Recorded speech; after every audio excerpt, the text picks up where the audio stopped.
Right. Good evening, everyone. I'd like to welcome everybody to a special town board meeting for the town of Milton on the 2025 preliminary budget.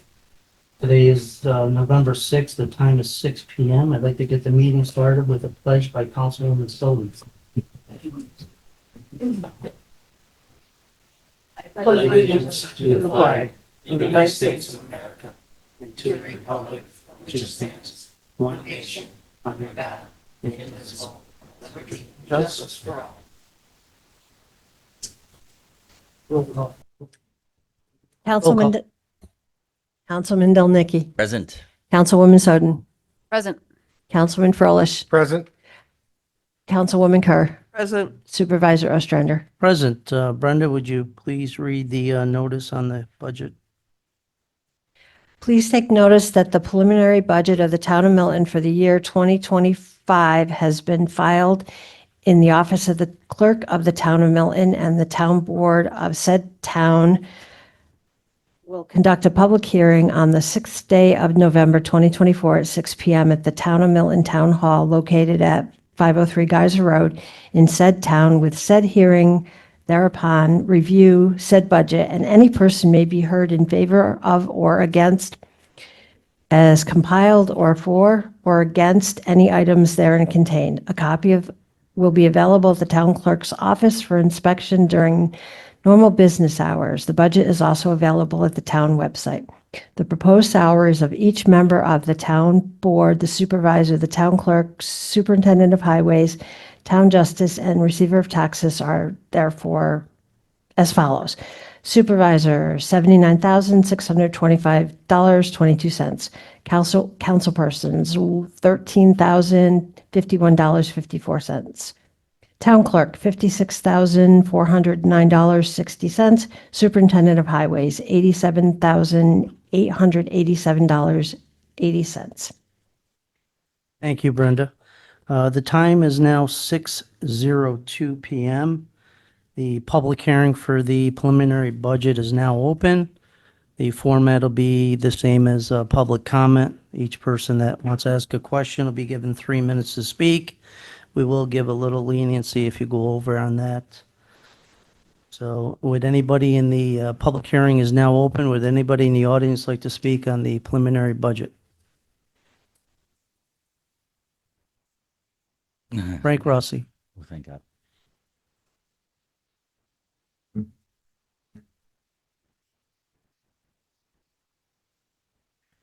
Frank Rossi Jr., 63B Saratoga Avenue, Ballston Spa. First off, congratulations, Councilman Delnicki, and also to Michelle Judah, who just walked in as well, for running a great race.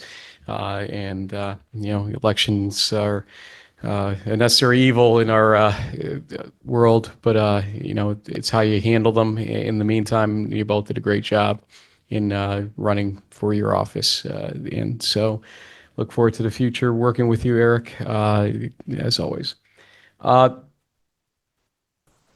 Supervisor, you and I had the opportunity earlier this week just to talk a little bit about the future fire with the Village of Ballston Spa. Look forward to working with you further on that. We're trying to get a meeting together. Some vacation details for some folks is getting in the way of a little bit of that, but we're forming some possibilities moving forward. But I just wanted to at least state for the record, there are needs that we do have to begin to look at with respect to equipment, especially, and the future of the fire department. I think we both agree that there's going to come a point in about 20 years that the county, maybe even sooner, that the county's got to be more involved in fire services because of the cost of apparatus and because of the volunteer shortage that's going to probably be forming, that currently is forming in certain cases inside this county and throughout the state.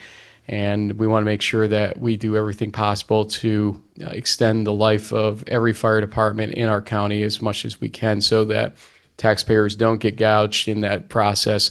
Paying fire departments will obviously be very, very expensive, but will become necessary at a certain point in time. That's why we value our volunteers so much for what they do. And we're trying to work out ideas in the village of how to do better with respect to how we're handling what we provide as a village, and looking at a LoSAP plan and backing a referendum possibly to make that length of service award program a reality, because we have several fire departments around us that do have those LoSAP plans. They may not be great for recruitment tools, but they're good for creating longevity and making that system work better ultimately. And Councilman Froelich and I have discussed that before, that it is an important part of this calculus.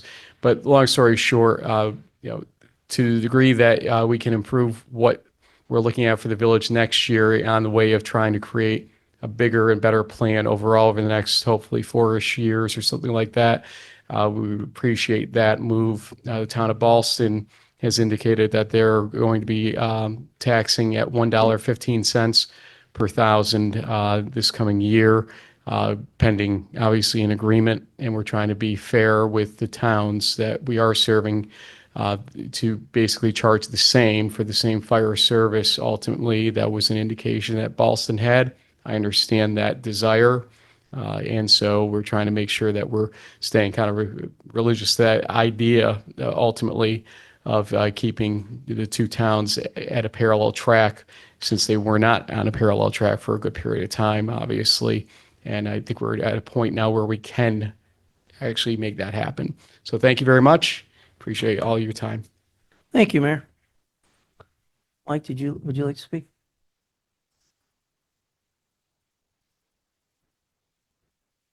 Mike Iacolucci, 3 Encore Drive, and a member of the Budget Committee. 2 quick areas, I think. One, just kind of a comment and observation. Don't know if we want to make this a little more explicit. It appears that sales tax receipts received by the town for the calendar year are likely, not guaranteed, but likely to exceed the budgeted amount by something in the neighborhood of $150,000.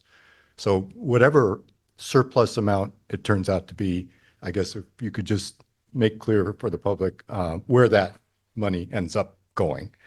And second, for 2025 sales tax receipts, again, based on projections from the county, I understand that the town of Milton will actually receive a little bit more money, even though there's no increase in the county's, assuming there's no increase in the county sales tax receipts.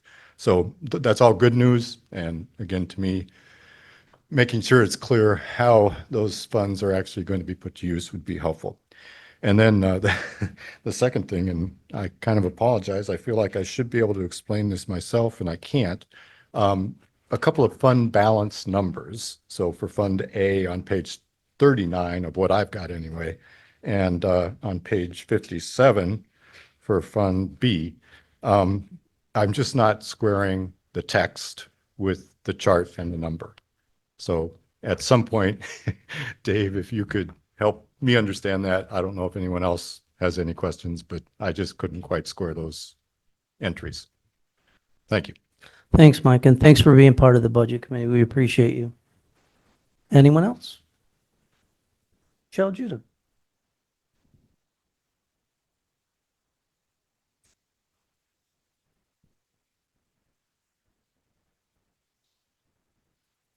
Hi, good evening, everybody. Hello again. I just want to publicly thank Controller Bramer for the work that he's been doing for the town. I personally believe that his work is responsible for making the budget process more accessible, understandable, transparent, compliant, and fiscally sound. The way, the format in which the budget appears now, it's much easier to understand. There's visuals. You can click through the various parts of it. I think it's a lot easier for the public to participate along with that. And for many years, public would come up and say, what are those contractual lines? Bunch of money thrown into contractual lines, and we would ask for details on what that was. And we finally have that, and it's properly allocated across the various departments and cost centers. So it's really a huge improvement, and I just wanted to publicly thank him for that. I do have 2 questions. I would love to hear a little bit more of an explanation or an explanation, I guess, because there hasn't been anything publicly said about this as to what's happened with the support for the seniors. Seems like, if I'm reading it correctly, there was a cut in that. Would like to understand. We have a lot of money going out the door to a lot of different things. The cut was fairly small, if I remember, maybe $12,000, $14,000. But I believe for an organization such as that, that's a probably pretty big chunk of their money, and probably has a large impact. The other thing I didn't understand was actually in the cover letter.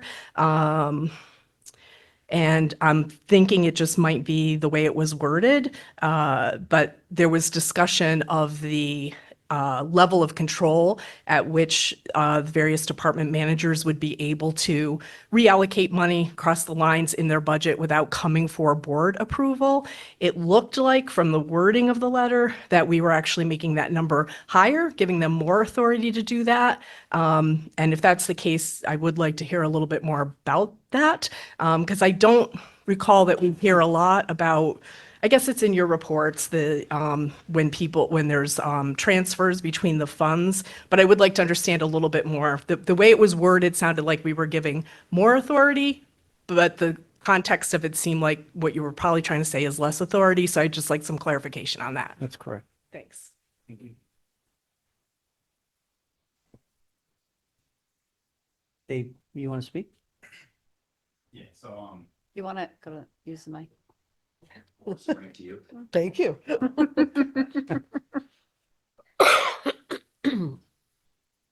Yeah, so by expanding the legal level of control, we're actually, it's now requiring that the board approve of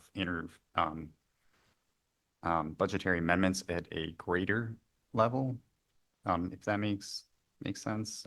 So we cannot expend over, any line that's within the budget at this point. So like say my department now, my costs are categorized in 10 different ways at that contractual level. So if I was if I could see that I was going to exceed expenditures for like consulting support for the accounting program that we use, then I would need to come to the board to ask for them to amend the budget at that level. So it's board now has a greater control on spending. There's no direct control, like up to any percentage point that the management can move on their own kind of thing. Is that what you're saying? They cannot exceed the, The line. exactly, which, Thank you. Yep. Thanks, Dave. Anyone else in the audience like to speak?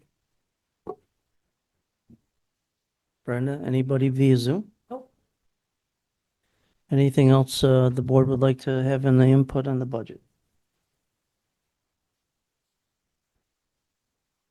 Hearing none, a motion to close the public hearing. I'll make that motion. I'll second. Any discussion? Councilman Dilnicky, Yes. Councilwoman Soden, Yes. Councilman Froelich, Yes. Councilwoman Kerr, Yes. Supervisor Ostrander. Yes, is there anything else to come before the board tonight from the board's perspective? Hearing none, a motion to adjourn. I'll make that motion. Second. Any discussion? Councilman Dilnicky, Councilwoman Soden, Yes. Councilman Froelich, Yes. Councilwoman Kerr, Yes. Supervisor Ostrander. Yes. Have a good night, everybody. Thanks for attending.